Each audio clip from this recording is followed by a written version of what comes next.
kunnen beginnen. Oké. A very warm welcome on this lovely Christmas Eve. We're on board of the Clipper Stad Amsterdam on the Beagle trip with the VPRO. My name is Albert de Lange. I'm working for a daily newspaper in Amsterdam.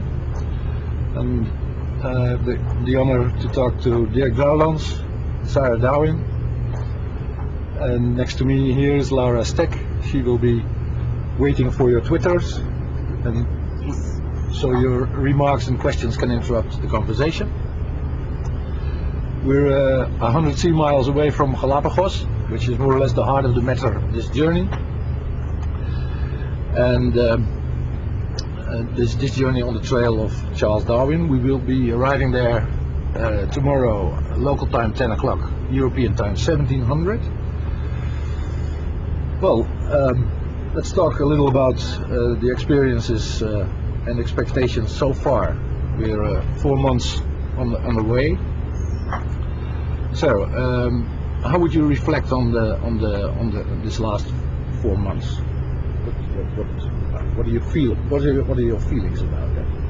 Well, of course, it's been the most dramatically exciting experience of my life, and every place that I've been to, I've had a different suite of emotions, from realizations about the fact that humans are moving further and further away from nature.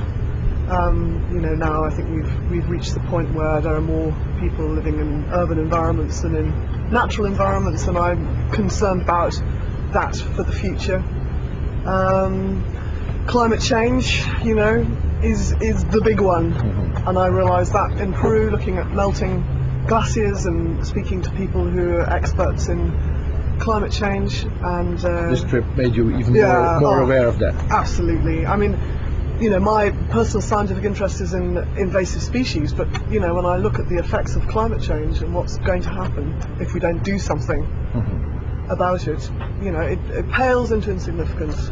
That might be the most significant outcome of this journey. Well, for me, I'd say that's what I came across in Peru. Okay. And that was a big one for me. Okay. Right. Dirk, how do you see the last 4 months? I mean, what are your feelings about the things you've seen and done? Well, what struck me so far most as the sort of the running, interesting part of whatever we have done so far is the passion of scientists. I mean, in whatever field that we have been dealing with on the road, being it whale researchers or geneticists or climate researchers or even people doing what we would call pretty boring stuff like looking at plankton and things like that, but they're also very passionate about their jobs, and it is so nice to see that the knowledge that we gather is being gathered by people who really go for their job and want to make the best out of it. Even if it looks boring to many people, they don't bother, they want to gather that knowledge. And I think it's a good message to get across to younger people watching, that if they're really interested in pursuing things, that they can finally end up on a ship like this doing samples of plankton, and even in science having a pretty nice time. But just follow the passion. Isn't it a bit troublesome that they never seem to agree? But that's supposed to, I think that's part of the scientific enterprise, especially when you work in a field like biology and ecosystems. It's so complex that there's always this eternal debate of yes this or yes that, and sometimes it fails, sometimes the big picture. There's even people denying the climate change. Yeah. So we have always this debate, but I think that's part of the scientific enterprise. In the end, I come up with consensuses and solid results, and so. Okay. There are some questions sent in by viewers. I would like to start with you, Sarah, with your public profile now suitably raised. Are you involved in, or maybe considering becoming a patron of any charities or action networks that hope to save diverse habitats? Well, I'm involved at the moment in 2 charities for the Galapagos Islands, the Galapagos Conservation Trust, which is in London, and the Charles Darwin Foundation in the Galapagos Islands. And yes, I would like to get involved with trying to encourage children to get into nature. I mean, WWF, for example, have a fantastic project just outside Sao Paulo where they're trying to set up the infrastructure, literally infrastructure, to allow local people to go and have a look at the rainforest. So projects like that I would really like to be involved with. This question is asked by Manuela. She's probably trying to engage you for something. Oh well, do send me an email. And then another question by Getty Bataille. I don't know where she's from. Is what inspired you to become a biologist at most? Well, I had an epiphany in a tropical forest. It was very romantic. Okay. And I just suddenly, from one minute to the next, thought, oh my god, this is life. You know, just the smells and the sound and the feeling of the forest floor under your feet. And it was just, this is what I'm going to do for the rest of my life. I might as well ask you the same question, although you've been in journalism for 20 years now.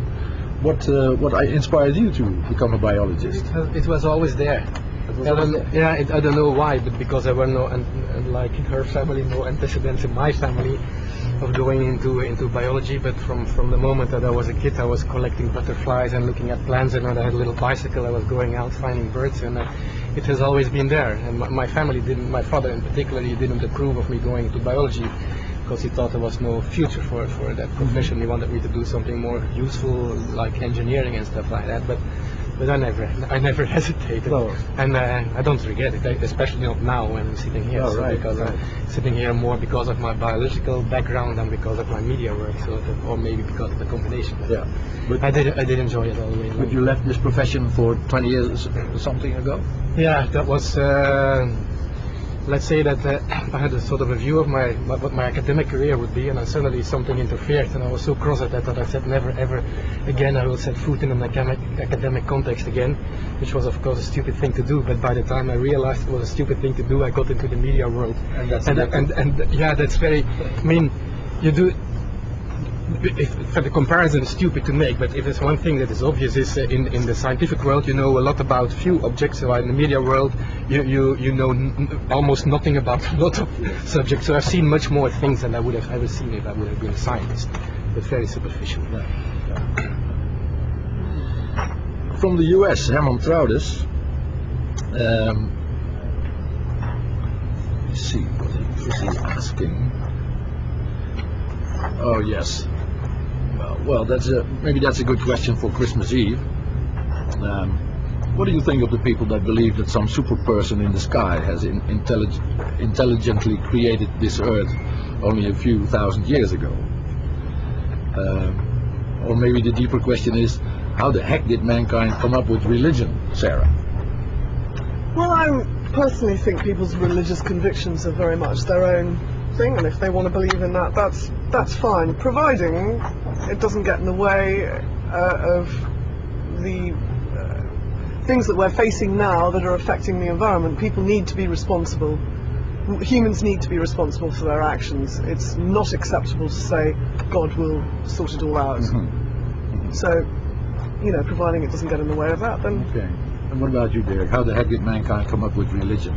Well, that's a natural selection or maybe a sexual selection question, but the first thing is that I don't mind people being religious, but I do mind people using religion to replace something that is being scientifically solidly established as a fact that Earth is not 6,000 years old, but 5 billion years old and stuff like that, and that life is there since 3.5 billion years and not since the 7-day creation running of God. So people can believe that if they want to, but I don't want them to replace scientific solidly information by this kind of thinking. But then the question where does it come from is a hard one. But one of the main things which distinguishes us from other animals is the fact that we are conscious about what we're doing. We're probably one of the only species that know they're going to die. And I can imagine that if it's hard to accept the fact that you're not going to live eternally, that if you come up with something that has the answers and that provides for a life after death, that gives you sort of a comfort in the feeling which might make you feel better and hence live better, and maybe could be even a naturally selective advantage if it makes you procreate easier. It takes away your personal responsibility. Yeah, but that's something that most people are followers anyway. So So I think that might be one of the useful aspects of religion. It's not an Could take advantage of the fact. exactly. Yeah. I don't approve of that, but it's something that people really you don't have to ask any questions anymore if you believe that somebody knows everything. So it's easy.